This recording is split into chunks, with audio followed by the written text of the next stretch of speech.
हम पढ़ रहे हैं कोशिका, और कोशिका में भी हमने सेल ऑर्गन देख रहे हैं।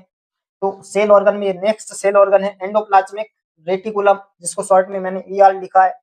बात आएगी सबसे पहले किसने देखा और खोज किसने की और कब की खोज, कार्य क्या है इसका। तो आप ऐसे समझिए, सबसे पहले जिसने देखा तो गार्नियर ने, नाम याद रखेंगे। एंडोप्लाज्मिक रेटिकुलम को सबसे पहले गार्नियर नाम के वैज्ञानिक ने देखा। गार्नियर पूछा जाए तो क्या बताएंगे, देखा किसने, तो गार्नियर ने। खोज किसने की, तो 1945 को एक वैज्ञानिक थे जिनका नाम है पोर्टर।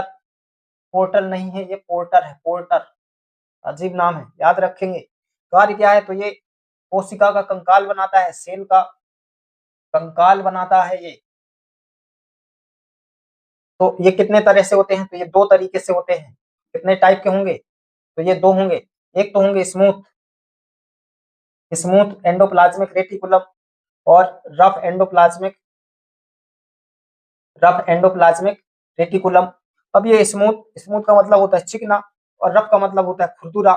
मैंने सेल ऑर्गन जब आपको समझाया था तो पहले ही बताया था कि ये जो रफ एंडोप्लाज्मिक रेटिकुलम होते हैं, ये मान लो क्या है, कोशिका, और ये केंद्रक है।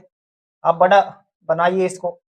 तो मैंने आपको बताया था सेल स्ट्रक्चर में कि ये केंद्रक है, ये कोशिका है। तो केंद्रक झिल्ली से ऐसे लगे हुए होंगे, उनको रफ बोला जाएगा। रफ क्यों बोलते थे, क्योंकि इन एंडोप्लाज्मिक रेटिकुलम में डॉट डॉट के रूप में राइबोसोम चिपके हुए थे, इस वजह से इनकी सतह कैसी थी, खुरदुरी थी, इसलिए हमने इनको नाम दिया रफ एंडोप्लाज्मिक रेटिकुलम।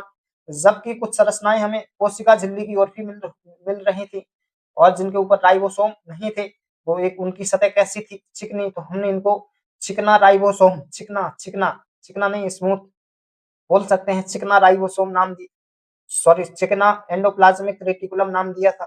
तो ऐसे याद रखिए, रफ एंडोप्लाज्मिक रेटिकुलम को क्या लिखेंगे, पहला फैक्ट, ये केंद्रक झिल्ली से लगे हुए होते हैं, केंद्रक झिल्ली के पास होते हैं। दूसरा फैक्ट लिखे, इन पर राइबोसोम राइबोसोम पाए जाते हैं। अब राइबोसोम को प्रोटीन की फैक्ट्री कहा जाता है, तो इसलिए इनका कार्य क्या होगा, रफ एंडोप्लाज्मिक रेटिकुलम का एक कार्य ये भी होगा कि प्रोटीन का निर्माण करेंगे, प्रोटीन का निर्माण करेंगे।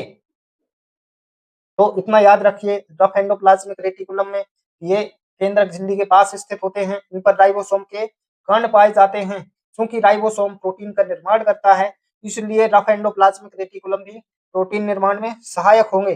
अब बात आएगी